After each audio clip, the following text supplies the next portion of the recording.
So this is section 6.1. This is on the greatest common factor and factoring by grouping. So recall that back in chapter 5, the one that we just finished, we multiplied polynomials by using what some people call FOIL, or the distributive property. Right? So we multiplied x times x times minus 3, 2 times x, and 2 times minus 3. I know the order's not really important as long as you get all 4 of those products in there. Now, in multiplying this, we know that when you multiply something, the answer that you get is called the product. So this answer that we got over here is the product. And yeah, those are like terms. I can combine those. I just left them like that on purpose. The things that you multiply together are called factors. Okay? So that terminology is important that we understand that. So if I were to multiply, so I have these two polynomials, specifically binomials, that I multiplied out to get the product. This is a monomial times a binomial. So each one of these is called the factors. 2x is a factor, and 5x plus 10 is a factor. Okay? And then their product is this 10x squared from multiplying 2x times 5x. And then 2x times 10 gives me the 20x. So all of this expression right here is called the product. All right. Sorry for the wobbly chair, or the wobbly table here. So in this chapter, we're going to work backwards. Okay, we're going to start with the product, and we're going to split it into its factors. This process is called factoring. Okay, so it's kind of like the opposite of the distributive property. Right? So the distributive property is how we multiply something to get the product. We're going to undistribute. That's not really a term, but we'll pretend that it is. So we're going to do the opposite of the distributive property to take an expression like this back to its factored form of these things being its factors. So let's start off with terminology for greatest common factor. Now, if you look at it, the GCF, the greatest common factor, that tells you what it is. It's the largest, right? Greatest, the largest factor that 2 or more numbers have in common. Okay? So this is a more formal definition. The GCF of 2 or more integers is the largest integer factor that is a factor of these integers. Whatever. Look at the words. Largest factor that is shared or that's common. Now, just so that we know, because a lot of people get factors and multiples confused, let's talk about the factors. The factors of a number are the numbers that go into it. So like the factors of 8 are 1 and 8, 2 and 4. So those are those pairs that multiply to give you 8. So the factors are 1, 2, 4, and 8. Don't get that confused with the multiples of 8. That would be like 8, 16, 24, 32, and so on. Multiples mean multiply, so they're getting bigger. Factors are that number and smaller. So the factors of 12 would be, now I wrote these in numerical order. You certainly do not have to write them in numerical order, but I did. So we had like 1 and 12, right? 1 times 12 is 12, 2 times 6, and 3 times 4. Looking at these two lists, what's common? Well, 1 is a common factor, 2 is a common factor, and 4 is a common factor. So what is the largest? What's the greatest of these shared or common factors? Well, 4. So that we say the GCF is 4. So the biggest mistake that I see with this, with students, is that they get confused with the multiples and the factors. So now the factors, I could totally believe that you guys do this in your head. The greatest common factor of 8 and 12. Well, another way of asking that is, what is the largest number that can divide into 8 and 12 without a remainder? Okay, that's another way of saying what's the greatest common factor. Because for some of these numbers, some of these smaller numbers like this, it'd be nice if we could do these in our head. if we can figure out what it's going to be in our head a little bit.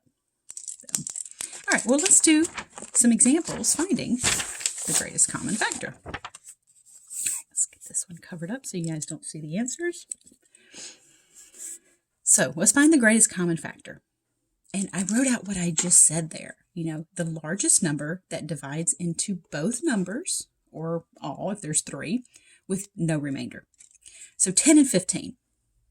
What's the largest number you can think of that will divide into 10 and 15 without a remainder? Well, I listed out the factors of 10. 1 times 10 and 2 times 5. And then the factors of 15. 1 times 15, 3 times 5. You can see that they have 2 common factors. One's a common factor for everything. And 5. Well, 5's the largest of those 2 common factors, so the GCF is 5. You could have totally done that in your head, right? You could do that in your head. You can say, yeah, I know that 5 is the largest number that's going to go into 10 and 15 without a remainder. Okay, so this next one here. 7, 40, and 60. That escalated quickly, didn't it? We went from 10 and 15 to, yeah, I can do that, to, yeah, no. But let's hold on a second here. 7, 40, and 60. Before we start listing out all the factors of 40 and 60, which is going to be a lot, let's talk about the factors of 7. Those are pretty easy, right? 7's a prime number, which means it only has 2 factors. So 1 and 7. We know 1 is a factor of everything. But let's look at 7. Does 40 have a factor of 7? So does 7 divide evenly into 40? No, it doesn't. Does 7 divide into 60? No, it doesn't, not without a remainder. So 7 is not going to be a factor of 40 or 60. So since neither 40 nor 60 is divisible by 7, the GCF must be 1. So you see how I did that without actually listing out all the factors of 40 and 60.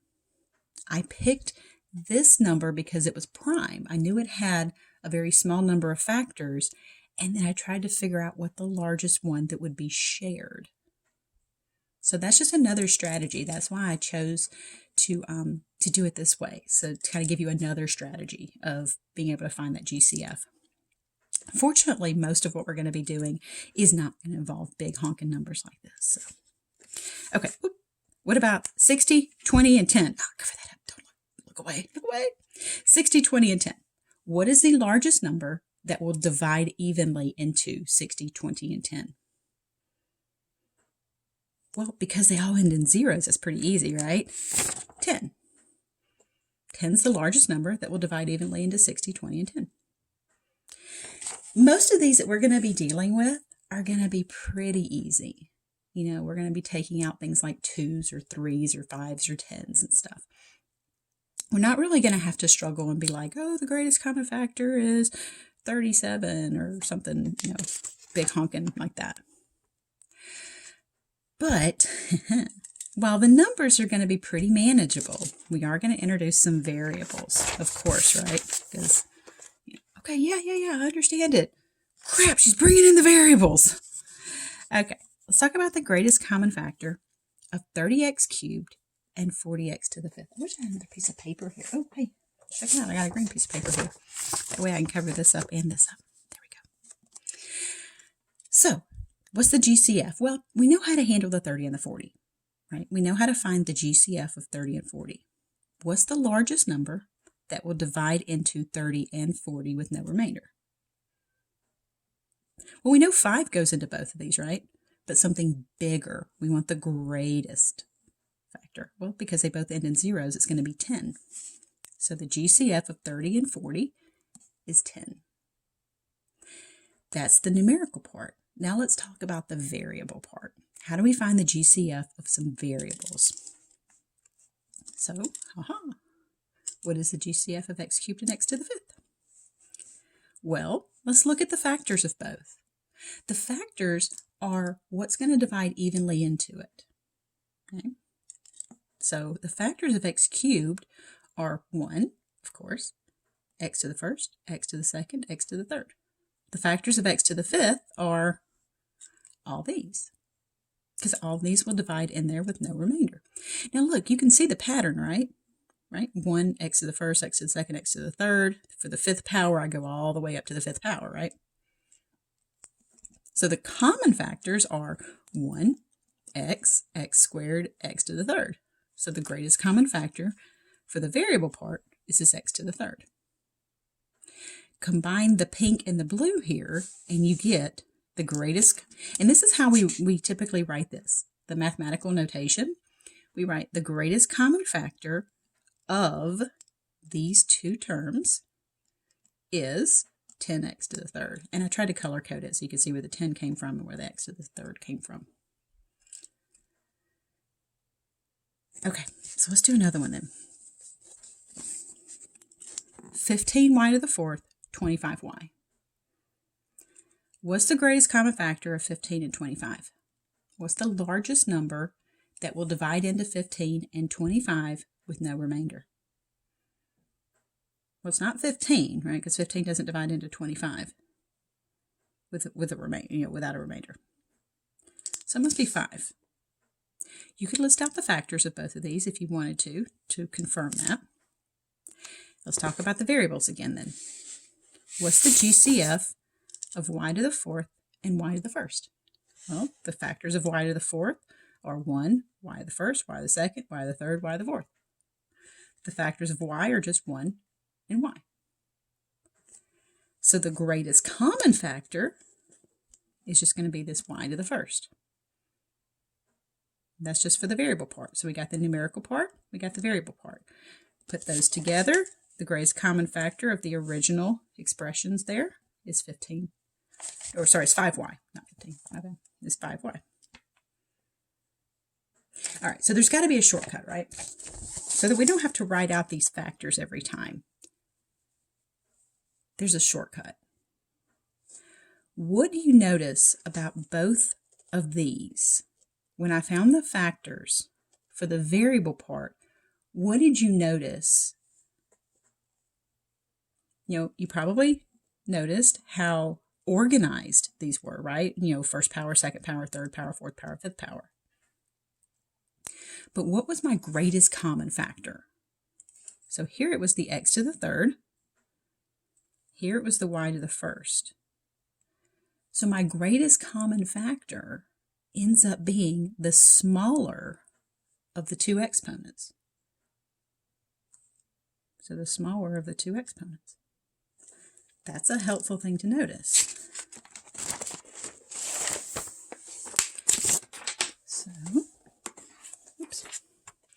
So by now you may have noticed a shortcut. The greatest common factor of x to the 8th and x to the third is the smaller of the exponents, x to the third. Because it's what's shared. Now, I could see you guys maybe thinking, well, no, it says greatest, so we need to go with the bigger one. No.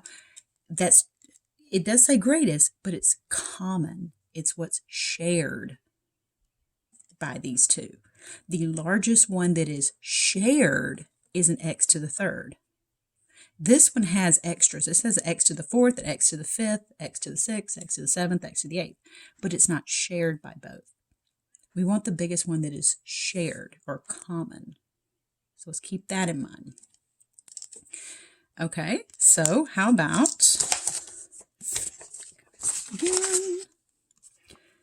the greatest common factor of these two?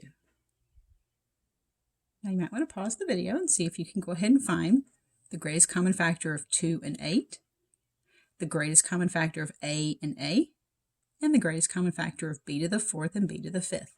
So it's kind of like 3 smaller problems all in one. Well, the greatest common factor of 2 and 8 is going to be 2. The largest number that divides into 2 and 8 is 2. A and A, they both have a first power. So the smaller of the exponents on the A's is 1. It's the same, right? It's the same exponent, so the smaller is, the same one.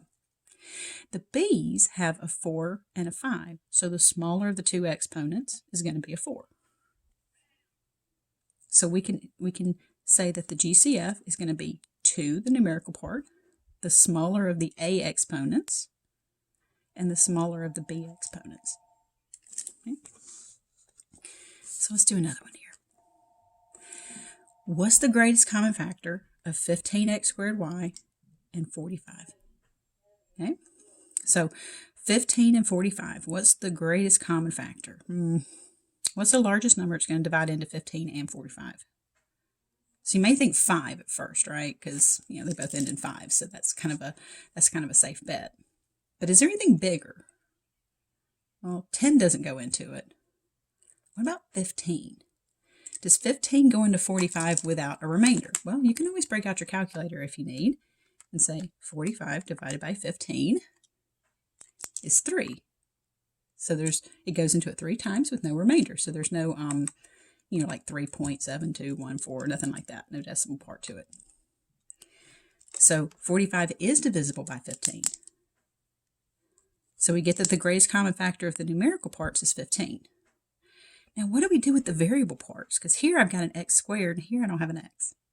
Here I got a y, here I don't. So what's the smallest exponent here? Well, remember, we're focusing on common. Is there an x common to both of these terms? Well, no, there's not even an x over here.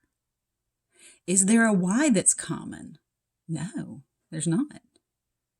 So my greatest common factor for this one is just the 15. There's no x that's common, so we can't put it over here. There's no y that's common. Now, if it's helpful, you could say, well, because they're not here, you can think of it as x to the 0 and y to the 0. You can think of it that way and say, okay, well, that smaller exponent is going to be an x to the 0, y to the 0, which you know that 0's power is 1. But otherwise, just focus on the word common. There's no x's common, so it's not going to go into our common answer. There's no y common, so it's not going to go into our common answer. I know this one's kind of tricky. That's why I wanted to do one like that. All right, so how about this one? This one looks all menacing and stuff, but remember what I've always told you. Don't judge it based on how it looks. It's nice, it's polite, it's funny, it's got a great personality. So let's pause the video and see if you can figure out what the greatest common factor is going to be. The numerical parts are 1 and 10. Excuse me. And then you've got the x to the 20th, x to the 15th, y to 38, and y to 42. So you should pause it and see if you can find the greatest common factor. Okay, well, the numerical part, we've got that one coefficient right here that I don't have to write, that we just know is there, and this 10. Well, 1 only has one factor, it's just 1. So the greatest common factor of 1 in anything is just 1.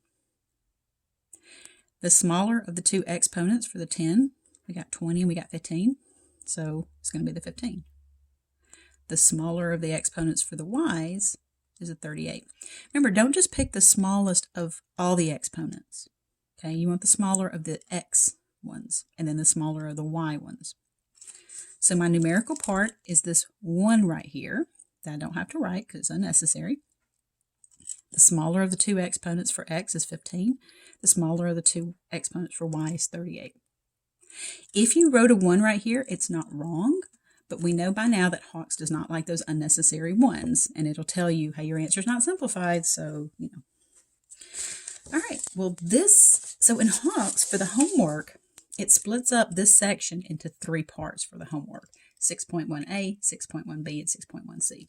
So this is a good point where I can stop this one. So this is going to finish 6.1a in Hawks.